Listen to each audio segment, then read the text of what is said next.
আমাৰ সাৰি সাৰিটা বছৰত প্ৰায় 1600 কিলোমিটাৰ ৰাস্তা নিৰ্মাণ কৰা হল 2খন কলেজ প্ৰভিন্সিয়েলাইজ কৰা হল যিখিনি স্কুল কলেজ প্ৰভিন্সিয়েলাইজ কৰিবলৈ ৰৈ গৈছে বিটিআৰ চুক্তিৰ 6.3 মতে আমি ইতিমধ্যে অসম চৰকাৰক দুটা লিষ্ট আমি অলৰেডি প্ৰস্তুত কৰি সাবমিট কৰিছো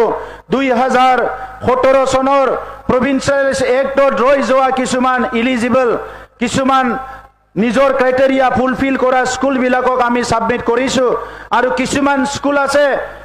কলেজ আছে যিবিলাক ক্ৰাইটেৰিয়া ফুলফিল কৰা নাই কিন্তু অত্যন্ত দৰকাৰ এই বিদ্যালয়খন নহলে লৰা ছোৱালী শিক্ষা গ্ৰহণ কৰিব কোনো ঠাই নাই এই বিদ্যালয়ৰ লিষ্ট বিলাক আমি সাবমিট কৰিছো আমাৰ সৰকাৰ আহাত প্ৰত্যেকখন কলেজকে আমি 1 কোটিৰ পৰা 4 কোটি পৰ্যন্ত আমি ফান্ড দিছো প্ৰত্যেকখন কলেজ আমি ভাল কৰিব বিচাৰিছো নতুনকৈ এখন ইউনিভাৰ্সিটি হল কোকৰাঝাৰত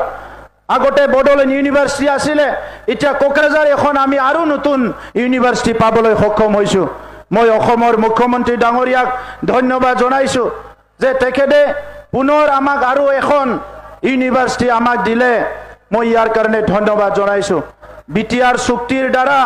বহুত ভাল ভাল আঁচনি আহি আছে ৰেল কোচ ফেক্টৰী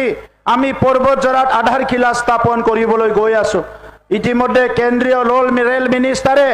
ইয়াত প্ৰায় 250 কোটি টকা স্যাংশন কৰি দিছে ইয়াৰ কামটো আৰম্ভ কৰিবৰ কাৰণে বড়োলেণ্ডৰ প্ৰথম ৰেল কোচ ফেক্টৰী আমাৰ পৰ্বতজৰাত আহি আছে